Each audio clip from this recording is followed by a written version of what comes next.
The sound that cut through the glass lobby was not the usual hum of elevators or the soft click of heels. It was a sharp, ugly smack that turned every head. Mama Ruth staggered back, her palm on her cheek, and the blue and gold head wrap she loved slid crooked. A dozen staff froze. The receptionist's pen dropped. The security guard Musa took a step forward and then stopped, unsure.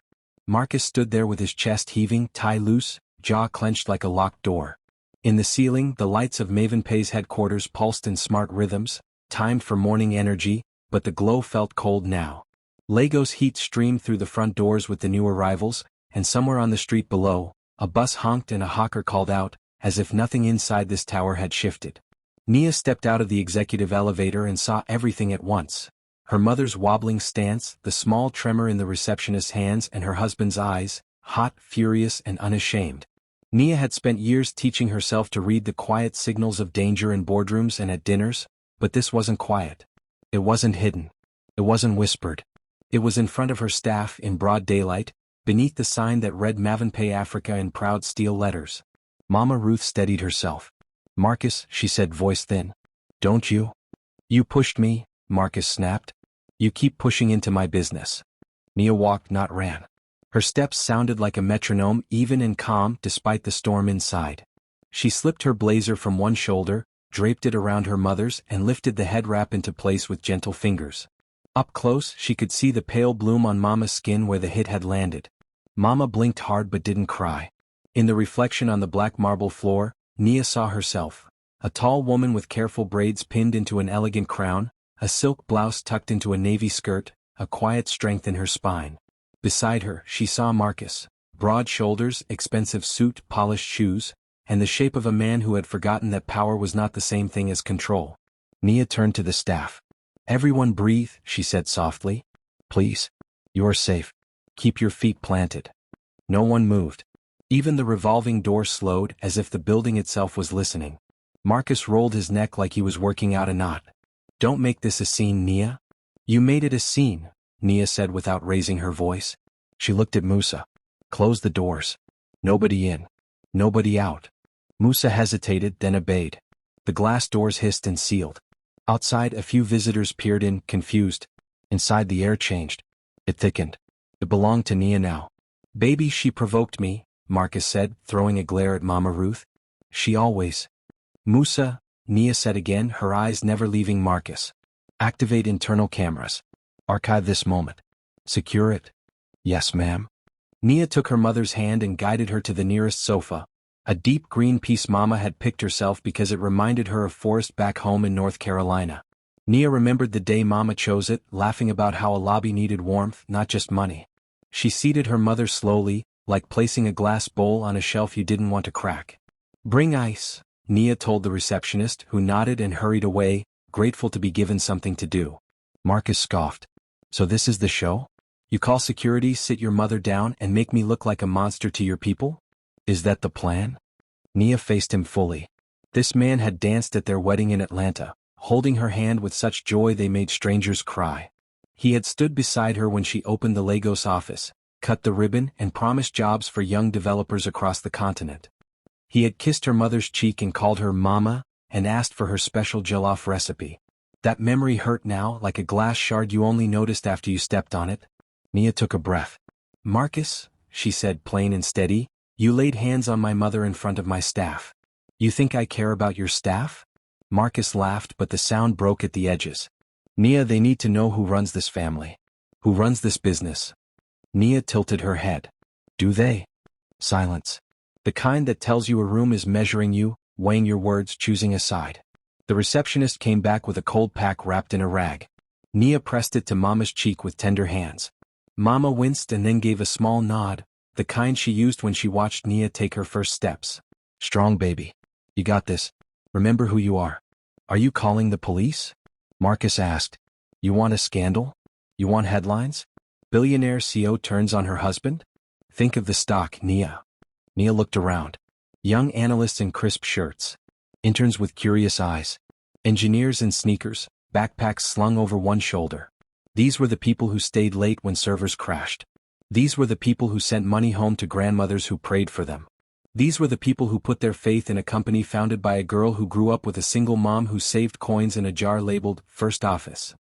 Nia's father had left when she was 2.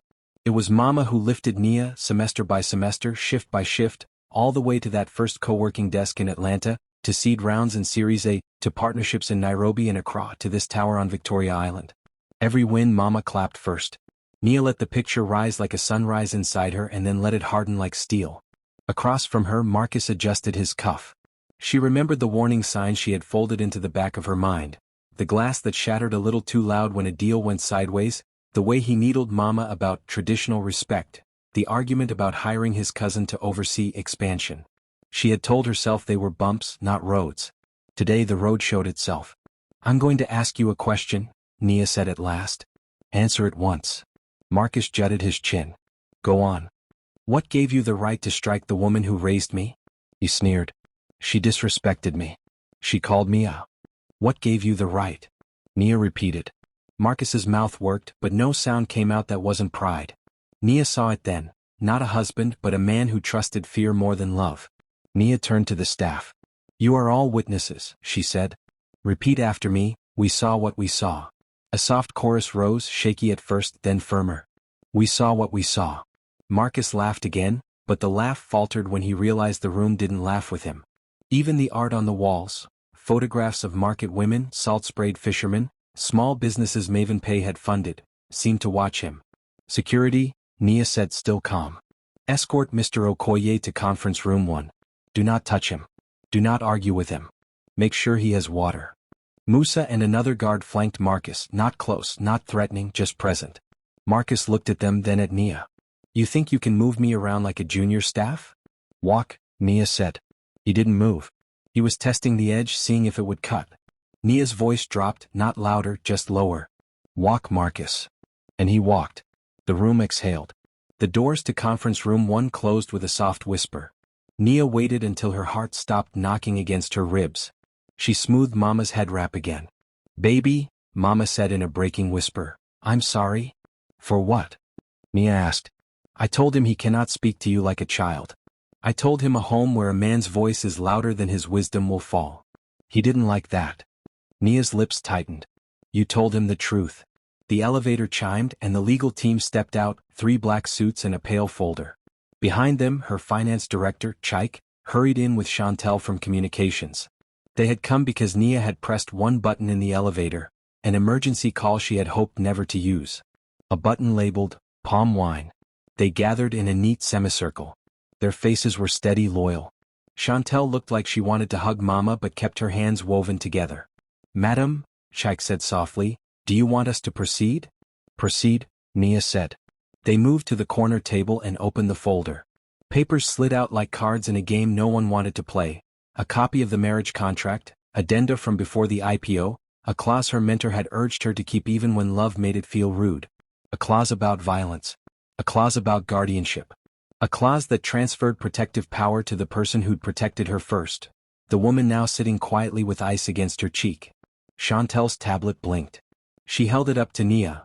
A draft statement, careful and clean, no drama, just facts, acknowledging an incident, promising safety first, and reminding the world that MavenPay was built to serve, not to excuse harm. Nia read it and handed it back. "Hold for now." She looked at her people. "We will not hide. But we will not rush." She took the pale folder and crossed the lobby to conference room 1. For a second she caught her reflection again in the glass. CEO and daughter, leader and child, both held together by the same spine. She opened the door. Inside, Marcus sat with his tie off and his pride on. He tried for a smirk. It looked tired. "So what now?" he asked. "You gonna call your little board? Cry to your investors? You want a show? Give me a camera. I'll give you a show." Nia placed the folder on the table and slid it toward him. He didn't touch it. "This," Nia said, "is the prenuptial clause I told you I never wanted to use. The one you laughed at when I insisted. The clause that says if you ever hit me or my mother or any woman in my home, I can do something you will not believe until you see it." He frowned, curiosity fighting with anger. "What could you possibly do that I can't undo?" Nia looked into his eyes and let him see the answer before she spoke it. "I can take away the one thing you have loved more than you have loved me." Marcus leaned back. "Try me." Nia stepped to the door, cracked it open just enough and called out, "Chike, bring the transfer documents." Footsteps. Paper. A pen. She placed the documents in front of Marcus and clicked the pen open. The sound was small but final. "Marcus," Nia said, voice steady, "I am transferring every share, property, car and account you own in my companies to the name Ruth Carter, effective today. And then I am filing a protective order. If you sign this acknowledgement, we do it quietly. If you refuse, we do it live at noon with the press I have already called." His face went still. "You can't." "I can," Nia said. "The clause lets me. The board agreed when we went public. You agreed when you married me. Your power here is borrowed. I am the lender." A pulse jumped in his jaw. He looked at the door, at the camera overhead, at the pen, at the papers, at the air itself. "Nia, don't do this," he whispered at last. "We can fix this. Let's talk." Nia looked down at the pen in her hand, then at the clock on the wall. It was 9:17 a.m. She remembered the bus honk outside, the hawker's call, the receptionist's dropped pen, the chorus of, "We saw what we saw." She turned the pen in her fingers and said something even her staff had never heard from her before. "Unlock the newsroom, Chantel," Nia called, eyes still on Marcus. "Patch the lobby feed to the conference room. Let every employee hear what happens next." A soft click on the intercom. "Ready, ma'am." Nia took a breath, reached for the first document and then, doing the unthinkable thing no one in that building saw coming, she slid the pen across the table not to Marcus, but to Mama Ruth, who had just stepped into the doorway, head wrapped neat, strength in her eyes. "Mama," Nia said, voice steady in the charged air, "you decide his fate." And as Mama Ruth took the pen and everyone leaned in, security, staff, lawyers, the whole building holding its breath, the door eased shut on the lobby's stunned silence and the feed went live. The pen felt heavy in Mama Ruth's hand, heavier than any spoon she had stirred gumbo with, heavier than the keys she once wore on a ring for the motel where she cleaned rooms at night. She stood there in the doorway, posture straight, cheek cooling under the ice rag, eyes steady. On the other end of the glass, the lobby feed showed faces gathered in small clusters. Interns edged to the front. Managers folded their arms. The front desk clerk pressed a hand over her mouth. Everyone could hear. Everyone could see. "Musa," Nia said softly without taking her eyes off her mother, "please keep the doors closed. No one enters without my say." "Yes, ma'am." Marcus's fingers tapped the table, a fast, nervous rhythm. "Ruth, you and I can talk," he said, voice pitched low, coaxing. "You know me. I call you Mama. We've shared Sunday dinner. This is heat of the moment. Don't make it permanent." Mama set the pen down, not signing, just resting it so the metal stopped trembling. She shifted her gaze from Marcus to her daughter and then to the camera, soft blinking in the corner. Her voice, when it came, was gentle but full. "Nia, child," she said, "before decisions, tell the truth. Not the clean version. The whole of it. Let your people know how we got here. A tree doesn't fall in a storm unless rot set in long before the wind." Nia nodded once. She turned to the glass, to the lobby, to the building listening. "You deserve the whole story," she said. "I'll be brief, but I won't be vague." She didn't sit. She stood where the camera could keep her face, the face her team knew from earnings calls and Monday stand-ups and midnight thank you videos when a product shipped early. "I met Marcus in Atlanta 6 years ago," she began. "He was charming, smart, and he saw me, really saw me when most folks saw a black girl with a beta app and big dreams. He helped me get into rooms where the doors had hinges I couldn't even name yet. When MavenPay moved to Lagos to build for the continent, he said he'd be my anchor." Marcus smirked, as if flattered by his own introduction. "The first red flag was small," Nia went on. "A glass slammed too hard when a meeting went wrong. An apology that sounded like a favor. I told myself love smooths edges.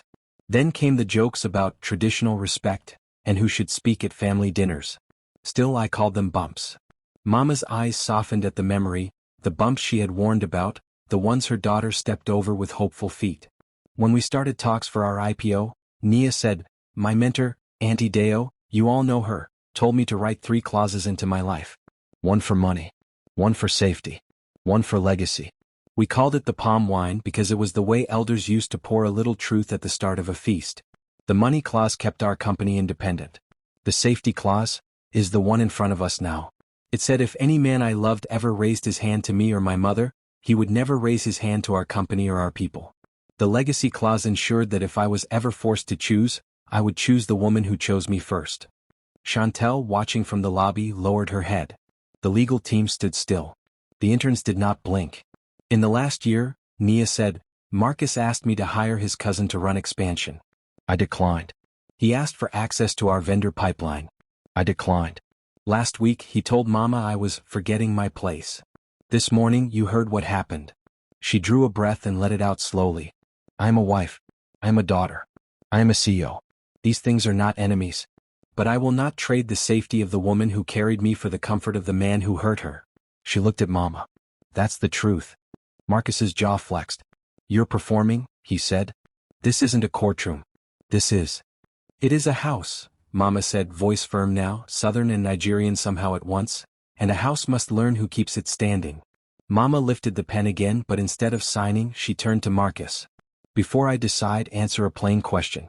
Have you ever, in anger or pride, raised your hand at any other woman in this family? Your sister? Your late Mama? Me? Nia? Marcus blinked. I've never hit Nia. Mama did not look away. That wasn't my question. A pause held the room. The lights hummed. Somewhere below, a generator coughed and settled.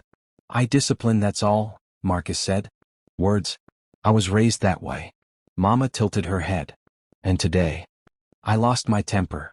He tried on remorse and found it too tight. I'm sorry. Sorry doesn't unbruise, Mama said. Nia's eyes moved to the papers again. Inside the folder, the transfer documents waited with their blank lines, their clean legal type. The camera's red dot glowed. Mama laid the pen down once more. Child, she said to Nia, you built MavenPay so folks could send money to aunties in ABA and grandmas in Detroit, so market women wouldn't wait 3 days for bank machines to smile. You built this with your head and your heart. I won't be the one to turn your home into a courtroom if there is another way to teach a lesson that holds. Marcus's shoulders loosened, a misread of her tone. Thank you, Mama. I'm not done, Mama said. She turned to the lobby feed as if speaking to every face lined up there. We are not just companies. We are families. And families must tell the truth about harm and still find a way to heal if the one who did wrong is willing to change. She looked back at Marcus. Are you willing? I said I'm sorry. Isn't that? Willing to sit down with elders? Mama pressed. Willing to step away from decision-making where your pride might spill.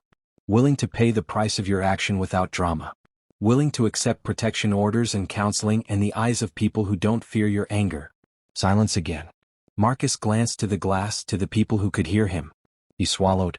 Yes, he said finally, the word reluctant but audible. Whatever it takes. Nia studied him. She remembered the first time he had cooked for her. Okra stew too salty, but he had laughed and fetched plantain to balance it. She remembered the first time he called her Mama Ruthie, and Mama laughed until tears came. She remembered last week when he said, low and sharp, that a wife who forgets her place needs reminders. Mama, Nia said, voice level, I will accept your judgment. Mama nodded.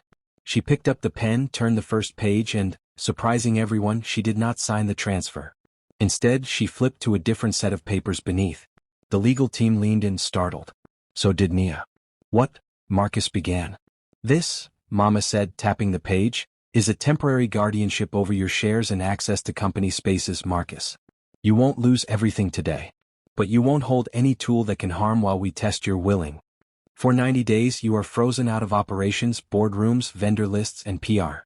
Your personal accounts tied to MavenPay perks are paused. You will pay a fine equal to 6 months' salary for our lowest paid staff, into a fund for employees facing domestic trouble. You will start counseling tomorrow morning at 8. You will apologize, not in poetry, but in the language of responsibility. The lobby rippled. A few hands went to hearts. One in turn whispered, I'm a. And if you break any part of this, Mama finished, pen hovering, your assets transfer to me by sundown on the day of the breach, and then straight into the MavenPay Foundation. No court dance. You agreed to the clause will keep its word. Nia looked at the page. The document carried the palm wine seal, Auntie Deo's quiet wisdom embedded years ago, a middle road for when love stumbled but might stand again. Nia had forgotten that second option existed. Mama hadn't. Is this mercy?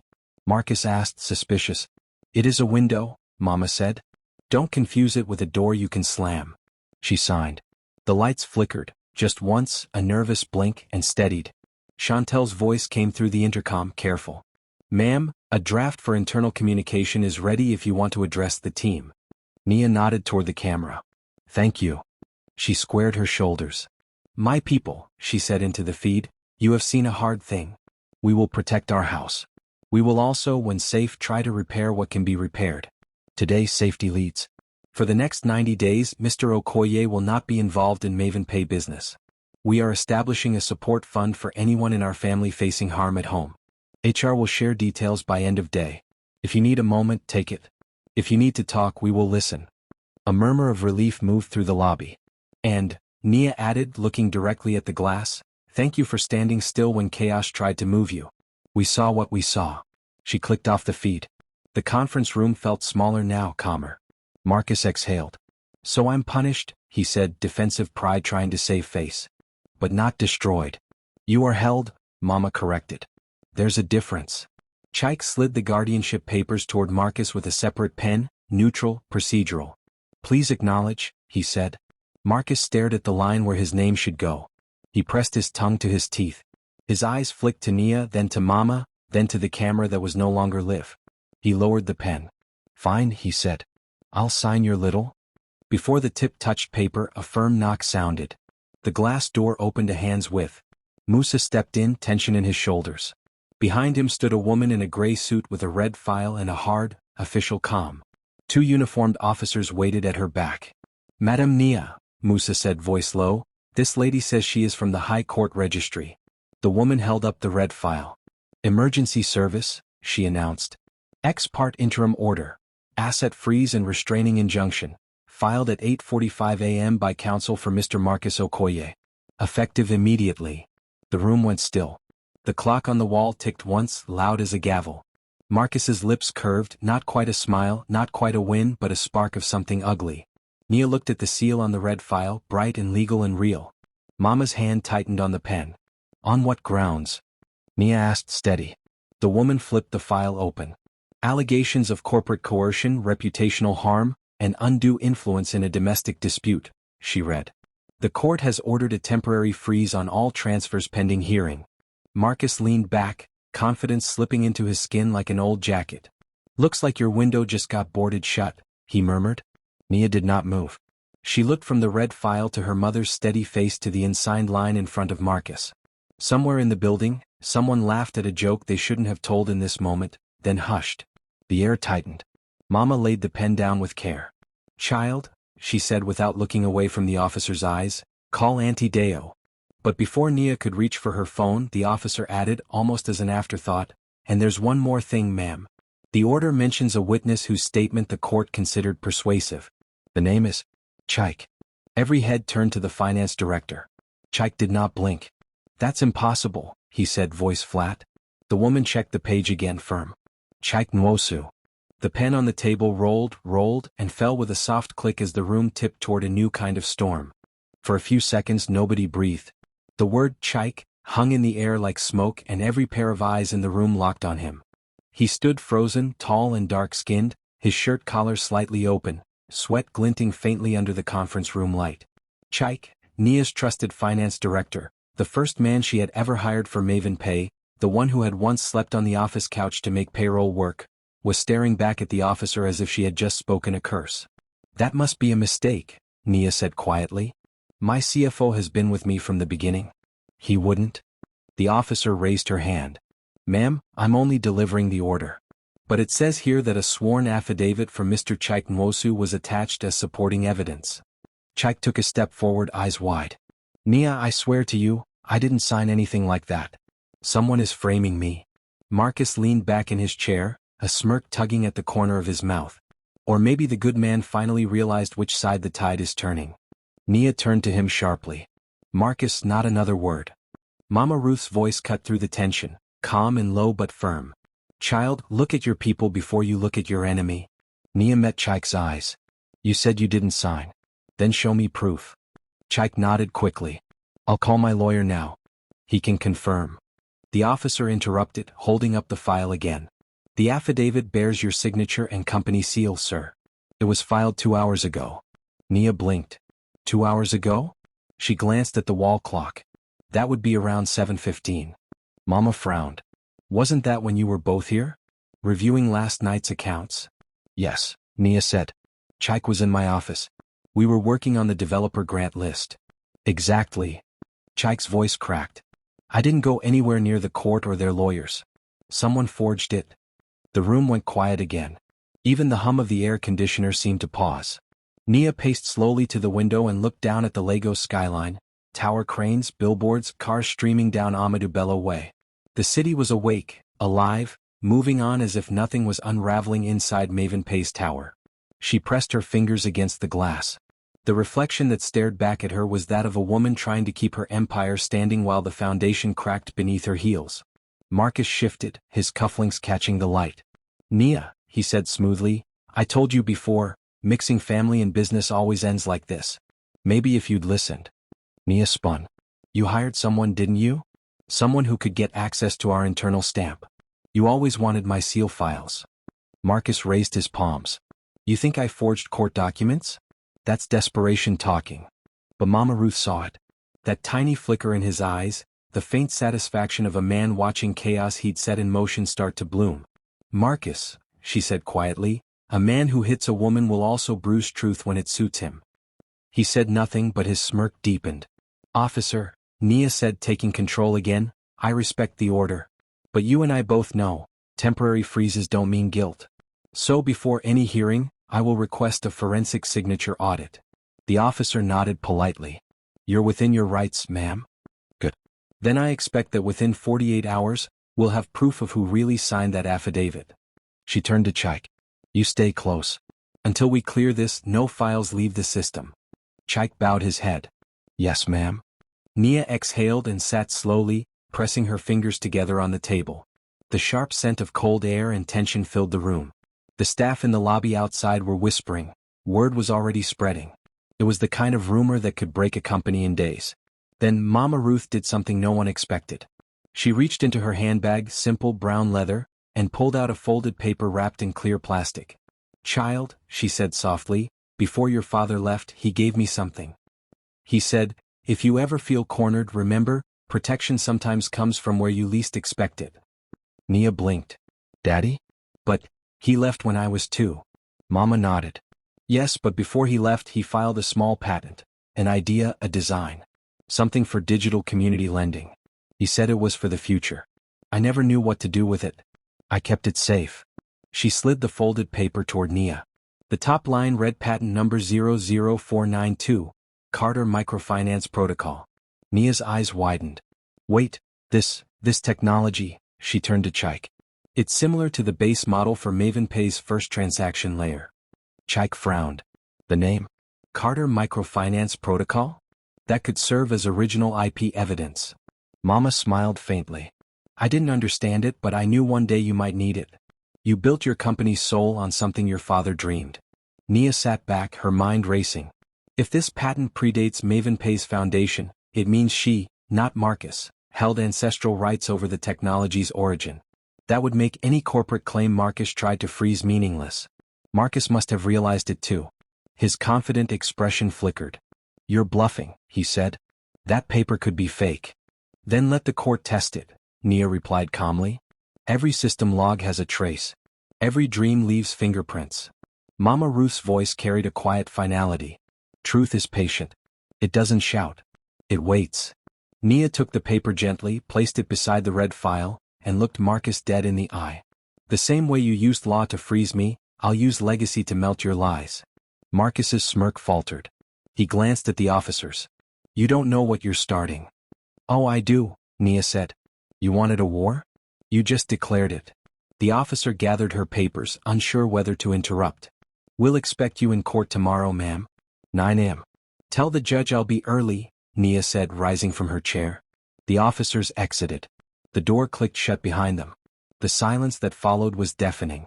Then Mama stood and placed her palm on her daughter's shoulder. This is not the end, child. But from now on, protect your peace first. You can rebuild a company. You can't rebuild yourself. Nia nodded. Her jaw clenched, her eyes shining. I understand, Mama. Marcus rose too, straightening his suit jacket, arrogance returning like smoke after fire. You think you're clever, Nia? You just put your company on trial. Investors will panic, stockholders will call meetings. By this time tomorrow, MavenPay will be bleeding. Nia gave a faint smile. If it bleeds, Marcus, it will bleed out the poison first. Marcus sneered. You're emotional. That's your weakness. Nia's tone was ice. And your arrogance is yours. He tried to move past her, but Musa stepped in his way. Sir, you're not cleared to leave until the escort team arrives. Marcus glared. You're lucky I don't own this building. Musa met his eyes calmly. You did. You don't anymore. Marcus froze. What? Nia turned toward the glass wall and pressed a button on her tablet. The large screen on the wall lit up, showing a digital ledger already updating in real time. A system message scrolled across. Joint ownership assets temporarily reallocated pending verification of forged documents. Chaik blinked. You activated the emergency asset lock? Nia nodded. Yes. It's a safety trigger written into our founding code, something only the CEO and CFO can activate together. It was designed for cyber attacks, but betrayal counts as one too. Marcus's face paled. Mama Ruth smiled faintly. Sometimes protection doesn't roar. It hums quietly in the code. Then the hum of the lights dimmed again, this time longer. A flicker. Then darkness. The screens died. The air conditioner stopped. The hum of the city below faded into a low, heavy silence. Emergency lights clicked on, dim and red. What's happening? Chantel's voice echoed faintly from the lobby speakers. Chaik grabbed his phone. The main grid's down, but the backup generator isn't coming on. Marcus smirked. Maybe your little fortress isn't as perfect as you think. Then from the hallway came a sound that didn't belong in a corporate tower. A low dragging noise. Heavy. Metallic.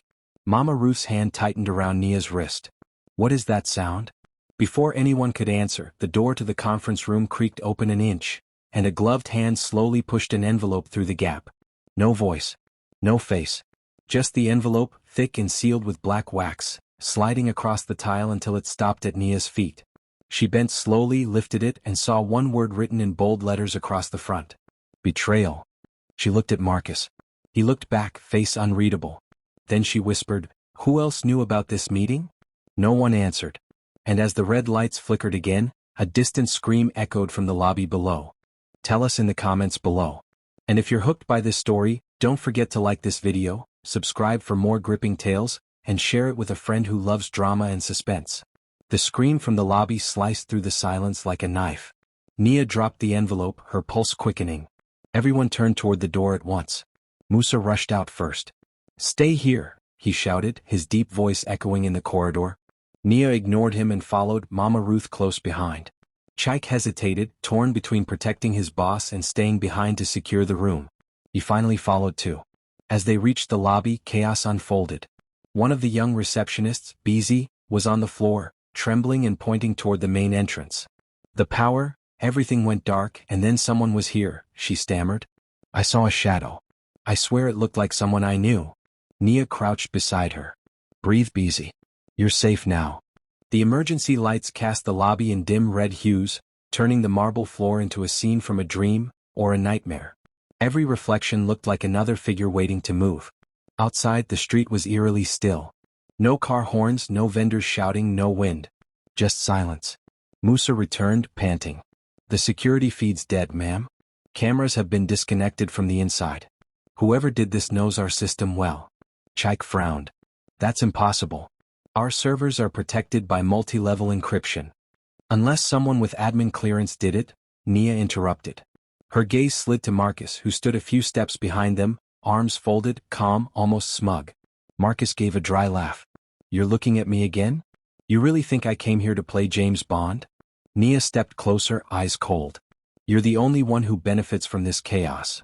Or maybe, he said slowly, you've been looking in the wrong direction all along. Mama Ruth's eyes narrowed. Speak plain, boy. Marcus tilted his head. Your loyal Chaik there, CFO, best friend, brother of the company.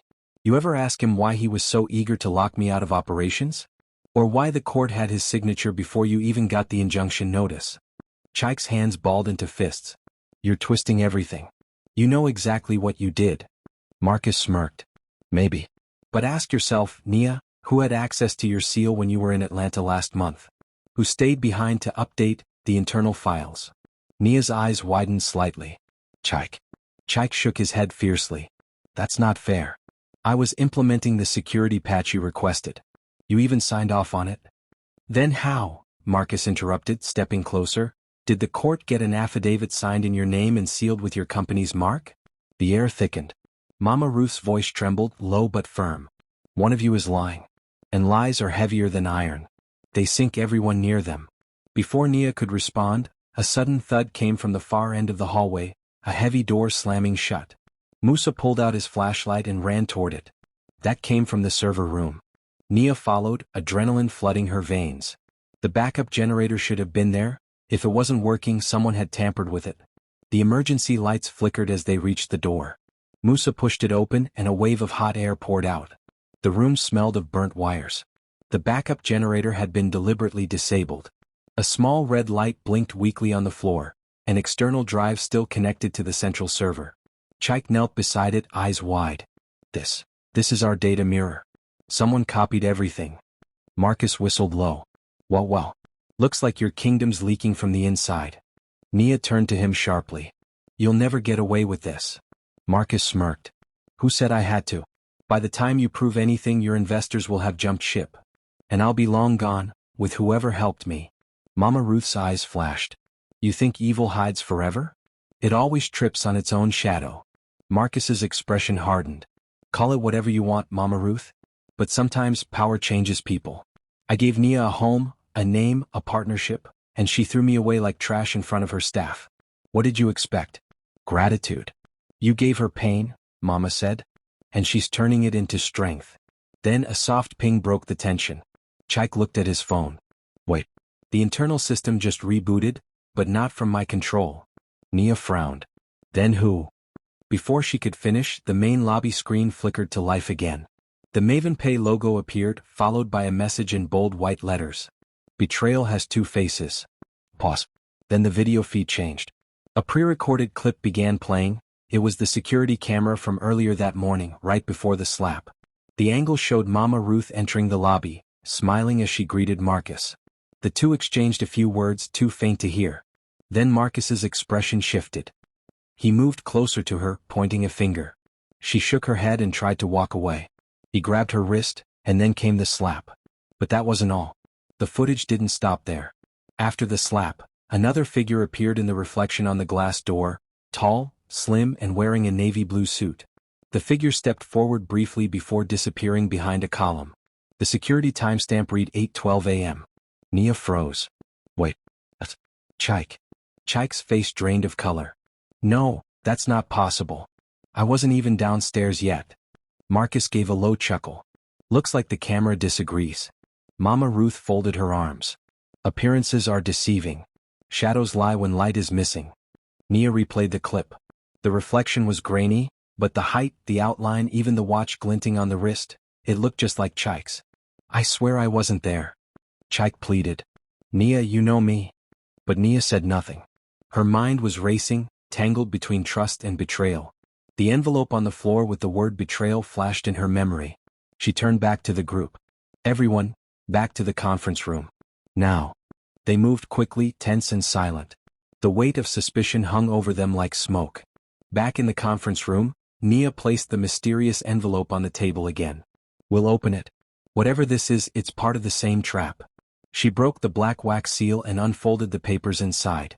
The first page was blank except for one typed line. The one you trust most has already chosen a side. The second page was a printed photo, a candid shot of Nia at dinner last week, smiling across the table at Chike. The photo had been taken from outside the restaurant window. Chike's voice shook. Nia, listen to me, someone's framing me. I would never betray you.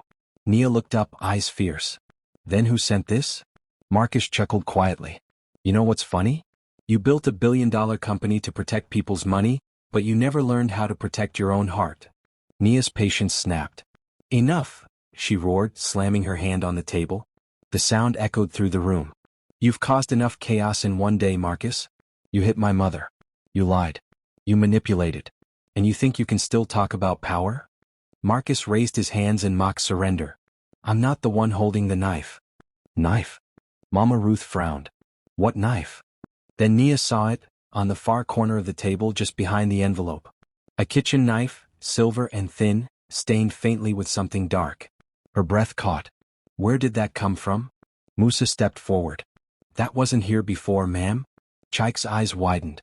I don't know. But before he could finish, security radios crackled to life. Ma'am, a voice shouted. We found one of the storage rooms forced open. Blood on the floor, looks fresh. Mama Ruth clutched her chest. Dear God.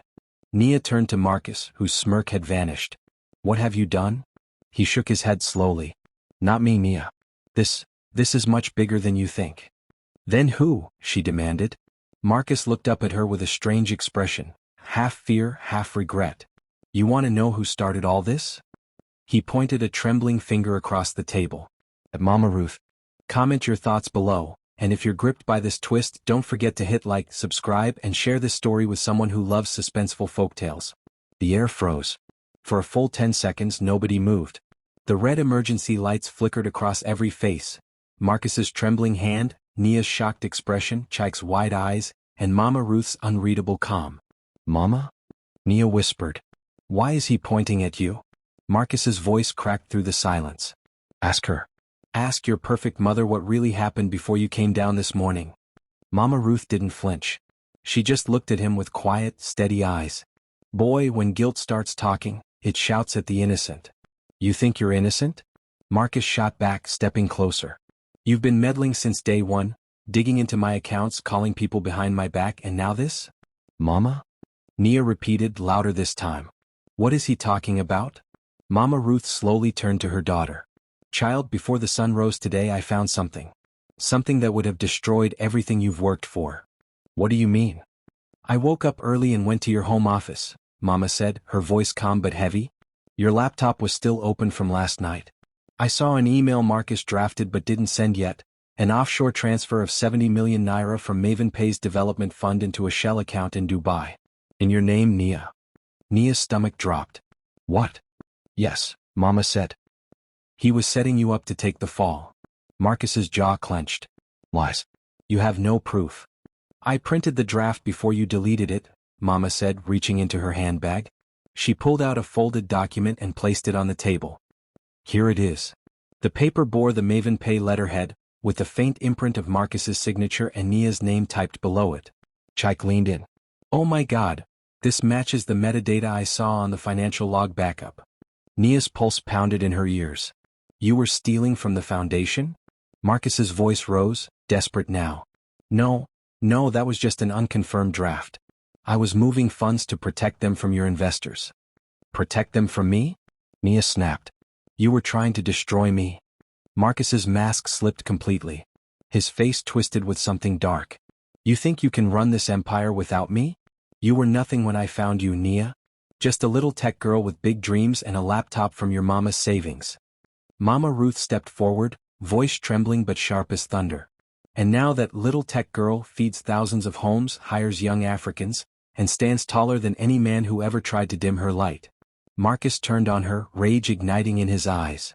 You're the reason she turned against me. You poisoned her mind with your old-fashioned wisdom. He took a threatening step forward. Musa instantly blocked him, hand on his holster. Don't move, sir. For a moment it looked like Marcus might swing again, but then his face shifted, something breaking inside him. He started to laugh. Low at first, then harder, shaking his head. You think you've won? He said, laughter turning to a hoarse rasp. You think this is over? You have no idea what's coming. Nia stared at him, cold and steady. Then explain it. What's coming? Marcus looked around the room, eyes gleaming like someone with nothing left to lose. You ever wonder why that envelope showed up? Or why your power went out? You think I did all that alone? What are you saying? Marcus smirked. I made friends, Nia. The kind who don't like you either. The kind who think a young black woman owning this much power needs to be taught her place. By now, they already have what they came for. Chike's phone buzzed. He glanced down and his face drained. Oh no. What is it? Nia demanded. Our offshore data server. It's being accessed from multiple foreign IPs. They're downloading our entire user database. Nia's heart lurched. That's impossible. That server's triple encrypted. Not anymore, Chike said, typing frantically. They're using your personal admin code. Somehow they've cloned your identity credentials. Marcus smiled faintly. Told you. They planned everything. Mama Ruth's eyes hardened. Who are they, Marcus? He didn't answer. Nia stormed forward, slamming her hands on the table. Who are they? Marcus leaned close enough that she could smell the bitter coffee on his breath. Ask your precious mentor, he whispered. Auntie Deo. Nia froze. Eddie? Deo? Mama's eyes widened in disbelief. No, that woman loved you like her own child. Loved? Marcus said. Or used? Think Nia, who told you to write the palm wine clause? Who pushed for total transparency in your systems? Who said every financial transaction must go through a backup review network, one she controls? Nia's mind spun. You're lying. He shrugged. Maybe. Maybe not. But when that backup server goes public, everyone will see every hidden transaction, including the one your mama found. And when they do, who do you think they'll believe? The billionaire wife? Or the husband who looks like the victim of a cover-up? Mama Ruth's hand trembled. You evil boy. Marcus grinned. No, Mama. I'm just playing the game your daughter built. Then from outside there was another sound, a distant whoosh followed by a muffled boom. The building shook slightly. Moose's radio buzzed again. Ma'am, a guard's voice cried. The generator room's on fire. Nia's breath hitched. What? Everyone out. Musa barked. Now. They rushed toward the exit as smoke began seeping from the lower hallway. The emergency sprinklers hissed, spitting weak streams of water, but the pressure was low. Someone had tampered with the fire system too. Chike grabbed the patent paper and the envelope before running after them. We can't leave these. As they reached the lobby, flames licked the edges of the marble stairs. The air filled with the acrid smell of burning wires. Staff members hurried out the back, coughing and shouting. Mama Ruth stumbled. Nia caught her arm. Mama, stay with me. Marcus followed close behind, hand over his mouth. You'll regret this, Nia, he coughed. You'll lose everything. She glared back at him through the smoke. I'd rather lose everything than lose my soul. They burst through the back exit into the parking lot. Firefighters were already pulling in through the main gate, sirens wailing. The morning sky had turned orange with heat and chaos. Nia stood there, chest heaving, clutching her mother as the building that carried her dreams flickered behind a wall of smoke. Chike approached, eyes wet. The server backups are gone. Everything. But the patent's still safe. Mama Ruth placed a trembling hand on her daughter's shoulder. Child, sometimes the ashes are not the end. They're the beginning of the next fire, one you can control. Nia looked back at the burning tower and then at Marcus, who was now in handcuffs beside a police van, still smiling like a man who knew something no one else did. The officer asked, Ma'am, do you want to press charges now? Nia hesitated, eyes still locked on Marcus's face. The way he smiled chilled her. He looked victorious. Then her phone buzzed, a single new message notification. Unknown number. She opened it. He was right. D. Her heart stopped. D. Auntie Deo. The text continued. Don't trust anyone, including the one standing beside you. Nia looked up slowly, straight into Chike's eyes. He froze. What is it? And before Nia could answer, a police siren wailed again, this time not from the fire trucks, but from a black SUV pulling into the compound. The car door opened and a tall woman in a cream suit stepped out, heels clicking, expression unreadable. It was Auntie Deo. Hello, Nia, she said softly, her voice calm amidst the chaos. We need to talk, privately. And behind her, two men in dark suits carried a briefcase stamped with the seal of the Central Bank of Nigeria. The crowd in the parking lot parted like a wave as Auntie Deo stepped forward, elegant, calm and composed, the picture of authority. Her cream suit looked untouched by the chaos around her. Even the wind seemed to slow in her presence. Behind her, the two men from the Central Bank of Nigeria waited in silence, their faces unreadable. Nia's breath caught. Auntie Deo, what are you doing here? Mama Ruth's hand gripped her daughter's arm tightly. Be careful, child. The same breeze that cools you can also carry dust. Auntie Deo gave a gentle smile. I came because the board called me. And because, Nia, you're in more trouble than you think. Nia frowned. Trouble? The only trouble here is the man who hit my mother and tried to steal my company. She pointed at Marcus, who sat handcuffed near the patrol van, his smirk faint but still present. Auntie Deo didn't look at him. Marcus may be a fool, but he's not your biggest problem. Nia took a cautious step closer. What do you mean? Deo exhaled softly, then nodded to the men behind her. One of them handed her the briefcase. She opened it slowly and pulled out a thick folder stamped Confidential, CBN Investigations Unit. 2 weeks ago, Deo began, We received an anonymous complaint about MavenPay's offshore transactions. The report claimed there were hidden accounts, unregistered transfers, and manipulated user data. That's impossible, Nia said sharply. Our books are clean. I know, Deo said calmly. Or at least I thought they were. But the complaint came with evidence. Your digital signature, your admin codes, and one damning file showing 70 million Nigerian nairas moved into a Dubai account in your name. Nia froze. That's the file my mother found this morning. Marcus created it. Mama Ruth nodded fiercely. Yes, she's telling the truth. He forged that transfer to frame my daughter. Deo closed the folder. That may be. But, Nia, someone authenticated the transfer from inside your company's network before dawn. Chike's head jerked up. What? Who? Deo's eyes flicked toward him. The IP address came from your workstation, Mr. Nwosu. A hush fell over everyone. Chike stepped back, shaking his head. No. That's not true. Someone used my credentials. Marcus, you told them to do this, didn't you? Marcus raised his bound hands slightly, feigning innocence. I've been right here all morning, my friend. Deo's tone didn't change. Whether willingly or not, your system was used to validate the fraud. The central bank froze your company's accounts pending a full investigation. Nia felt her knees weaken. No. Mama Ruth steadied her. Stand tall, child. They can freeze your accounts, but they can't freeze your truth. Deo's eyes softened. Listen to me, Nia. You know I've always seen you like my own. That's why I came here personally, to help you fix this before it destroys everything. Then help me, Nia said. Please. Deo nodded slowly. But you have to tell me the truth about one thing first. Did you sign any document transferring ownership of MavenPay shares to your mother? Nia frowned. No, not yet. Why? Deo exchanged a look with the man beside her.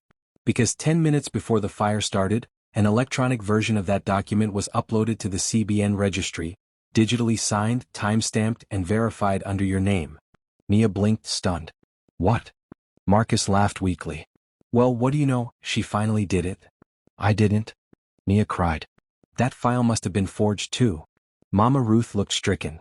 Child, I never signed anything. The only papers we touched were the guardianship documents. Chike spoke up quickly. The upload could have been automated. If someone cloned your credentials, they could fake any authorization. Deo sighed. Which is exactly what it looks like. But you need to understand, Nia, the press already has this story. Billionaire CEO transfers company to mother after domestic assault scandal. It's trending. Nia's breath hitched. No. She took out her phone. The notifications were exploding. Headlines, tweets, rumors. The words embezzlement, fraud, and cover-up flashed across the screen. Investors were panicking. Employees were commenting. The internet had turned against her in less than an hour. This can't be happening, she whispered. I built this company to help people, not to become a scandal. Deo reached out and rested a hand on her shoulder. Then you have to trust me. Let me take over as acting CEO until this clears. It's the only way to stabilize MavenPay before it collapses. Mama Ruth stiffened. Take over? That's not help, that's replacement. Deo's eyes narrowed slightly.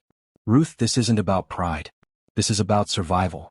If we don't act now, the board will dissolve the company by next week. Nia's thoughts spun. Deo had been her mentor, her guide, her second mother in business. But now, the timing felt too perfect. Too controlled. Mama, Nia whispered, I don't trust this. Deo's tone turned sharp. You don't have a choice. The board already voted this morning. I hold interim authority until you're cleared. What? Nia's voice cracked. You've already? Deo nodded. Yes. The papers were signed in emergency session an hour ago. It's official. Marcus laughed bitterly. Looks like the queen has been dethroned. Quiet.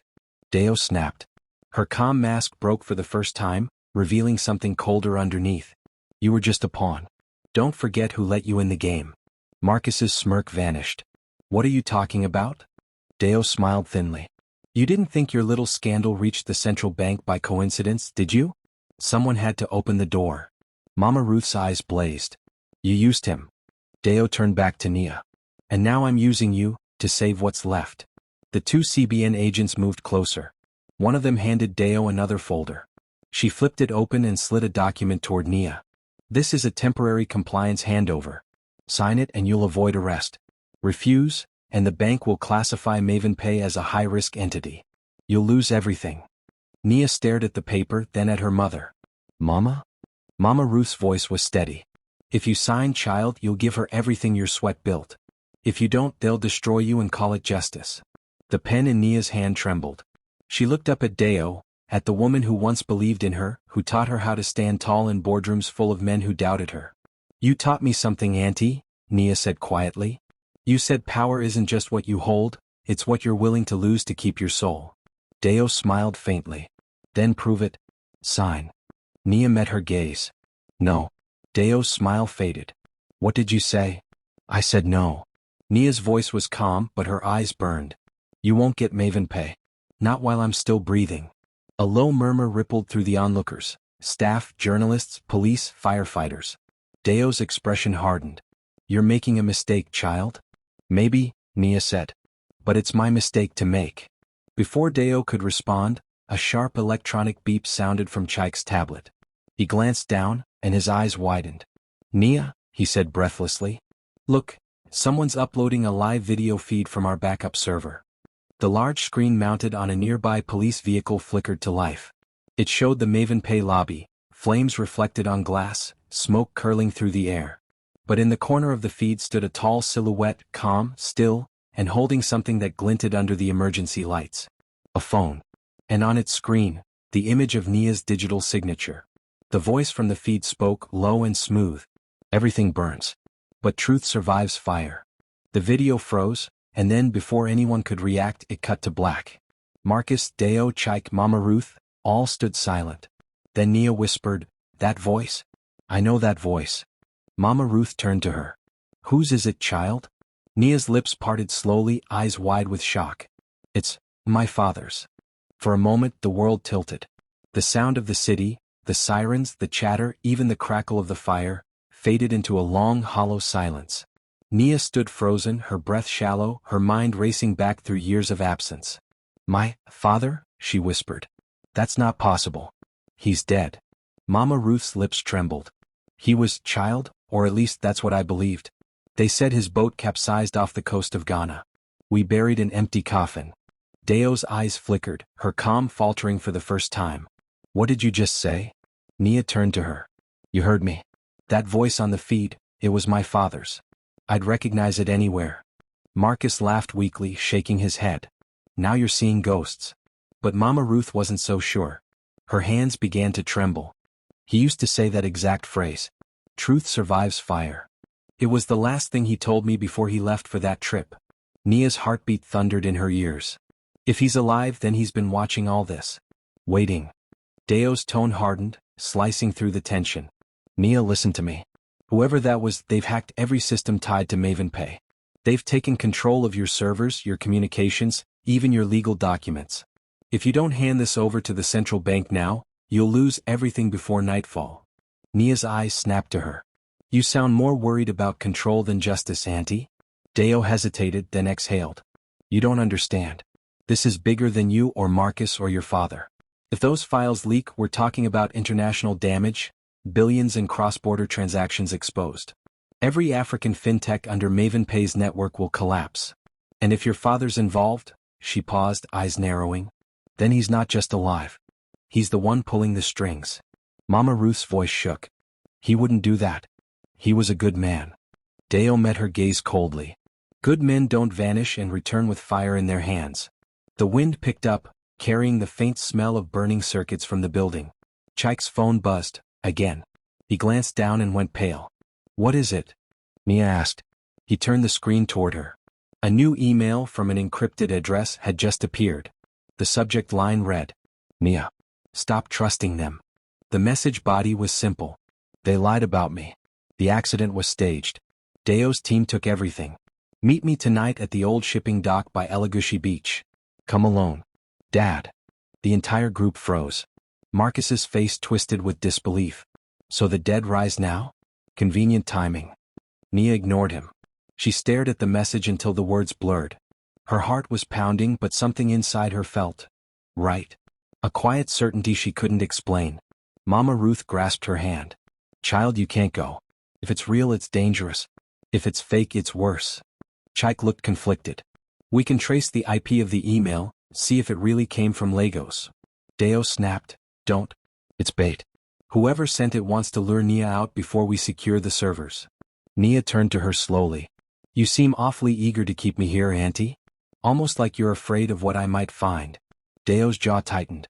I'm afraid you'll get yourself killed chasing ghosts. Marcus, still sitting in handcuffs, smirked. She's not wrong. This is classic manipulation, divide and conquer. You run off, they get what they want. But Nia wasn't listening to either of them. She walked toward the fire truck, eyes locked on the smoldering building.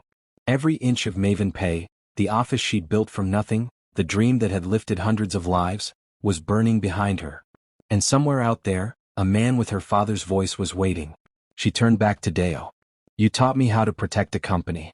But Mama taught me how to protect my spirit. And right now, my spirit tells me to go. Deo's face hardened. You go there, you're on your own. If anything happens to you, I can't help. Nia nodded. You've helped enough. Mama Ruth stepped forward. Then I'm going with you. Nia hesitated. No, Mama. If this is real, I can't risk you. Her mother's eyes glistened. And if it's not, you shouldn't face it alone. For a moment, neither spoke. Then Nia cupped her mother's face gently. You've fought enough battles for me. Let me fight this one. Mama Ruth's lips trembled, but she nodded, tears welling. Then promise me you'll come back. I promise. Nia turned to Chike. Keep eyes on the system. If that IP moves again, trace it. I don't care what you have to do. Chike nodded firmly. Yes, ma'am. As Nia started to leave, Marcus called out. You'll regret walking into this blind. She stopped and looked back. No, Marcus. You regret that you can't control me anymore. Then she walked away, the smoky wind tugging at her hair, her figure cutting through the chaos like a blade of determination. Later that night, the dock at Elagushi Beach was nearly deserted. The ocean whispered against the wood pilings, and the moon floated pale over the water. The air smelled of salt and rust. Nia stepped carefully along the planks, her flashlight cutting narrow beams through the darkness.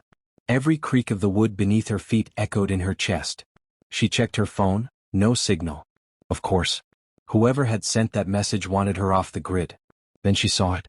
A silhouette stood at the far end of the dock, facing the sea. Broad shoulders. Familiar posture. Slowly the figure turned. Her breath caught. It was him.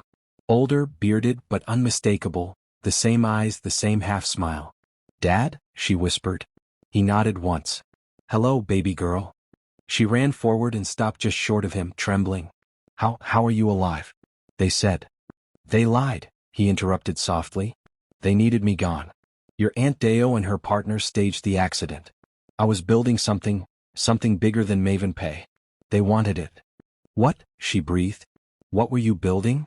A decentralized network for African finance, he said, voice low. Unhackable. Independent. A system that couldn't be owned by banks or politicians. I called it the Palm Wine Protocol. Her eyes widened. That's the name of the clause Aunt Deo made me sign. He nodded grimly. Exactly. They took my work, changed it, and built MavenPay around it. You've been growing their weapon without realizing it. Nia's head spun. Weapon. They used your company to gather user data, millions of accounts. With that, they can manipulate entire economies. And Deo's not working alone. The CBN is backing her quietly. That's why she needed you out of the way. Nia stared at him in disbelief. So all this, Marcus, the scandal, the forged files, it was all to remove me? Yes, he said, stepping closer. But now you can take it back. I've built a new system. One they can't touch. All I need is your access key. Nia hesitated. You mean my CEO code? Yes, he said gently. Give it to me and we can reset everything. End this together. She stared at him. His voice was tender. His eyes steady. But something didn't feel right. Dad? She said slowly. If you've been alive all this time, why didn't you come back sooner? He exhaled. Because I couldn't. They were watching. Every move I made could have put you in danger. Then why now? He hesitated. Just a fraction of a second, but Nia saw it. The flicker in his eyes. The tiny glitch in his calm. She took a step back. You're not my father. His face changed just slightly. Nia, what are you? My father called me little engineer. He never called me baby girl. The man's expression went cold. In one swift motion, he pulled a small device from his coat pocket. It glowed faintly blue. You're smarter than I thought, he said, his voice now flat, mechanical. But you're still too late. The device beeped. Nia's tablet buzzed violently in her hand, screens flashing red. A message blinked across the display. MavenPay data wipe, 5% complete. Her heart stopped. No, what did you do? The man smiled. By the time you get back, your empire will be nothing but ashes. And then he pressed another button. A blinding light erupted across the dock, and Nia felt the world explode into heat and sound as she was thrown backward into the dark water. The cold water swallowed Nia whole. For a few seconds, all she could hear was the pounding in her ears and the rush of bubbles bursting past her face. Salt stung her eyes, her lungs screamed for air. She kicked upward desperately, broke the surface and gasped, the night sky spinning above her. The dock behind her was burning, flames licking the wood, smoke curling into the air. She coughed hard and grabbed a floating plank, holding on as the waves pulled her away from the fire. The taste of smoke and salt filled her mouth. Her phone was gone, her tablet destroyed.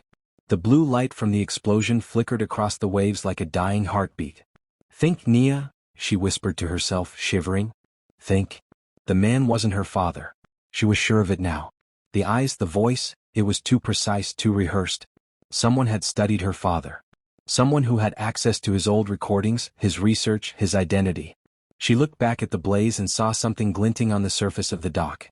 The small device, the blue one he had triggered, had survived the blast and was now sparking, shorting out. She swam toward it, pulled herself onto the half-burned plank and grabbed it with shaking hands. It was hot, almost too hot to touch. When she pressed one of its buttons, a faint holographic display flickered to life, lines of code and a map of server nodes across Africa, all marked with a red X. One node still glowed green. She squinted. Nairobi, she murmured. One backup left. If she could reach it before Deo's people did, MavenPay might still survive. She slipped the device into her soaked jacket and swam toward shore, every muscle screaming. By the time she dragged herself onto the sand, sirens echoed faintly in the distance. A few fishermen had gathered near the water, pointing at the fire. One of them ran over when he saw her. Madam, are you okay? She nodded weakly. Phone. Please, I need a phone. He handed her a battered Nokia. Her fingers trembled as she dialed the only number that mattered. Mama, she gasped when Ruth answered. I'm alive. Her mother's voice broke with relief. Thank God. Nia, where are you? We saw the explosion on the news. I'm at Elagushi. Mama, listen. That man, it wasn't Dad. They sent a fake and he tried to wipe MavenPay. I stopped part of it, but there's only one backup left. In Nairobi. I have to get there before they do. You can't do this alone, Mama pleaded. Come home first. Rest. Nia shook her head even though her mother couldn't see it. If I stop now, it's over. They'll erase everything we built. There was silence, then her mother's soft sigh. Then go, child. But promise me, whatever happens, remember who you are. You are not your company. You are my daughter. You are light. Tears blurred Nia's eyes. I promise, Mama. She ended the call, pulled herself to her feet, and flagged down a taxi heading toward the mainland. The fisherman watched her go, shaking his head as the smoke from the burning dock faded into the night. The next morning, Jomo Kenyatta International Airport, Nairobi. Nia stepped off the plane wearing a borrowed coat, her hair pulled back, exhaustion in every line of her face. Her mind replayed the last 24 hours. Marcus's arrest, Deo's betrayal, the fake father, the explosion. It all felt like a dream she hadn't yet woken from. She made her way through the crowded terminal, eyes scanning for anyone suspicious. Her only luggage was a waterproof bag containing the burnt device and the patent paper her mother had given her.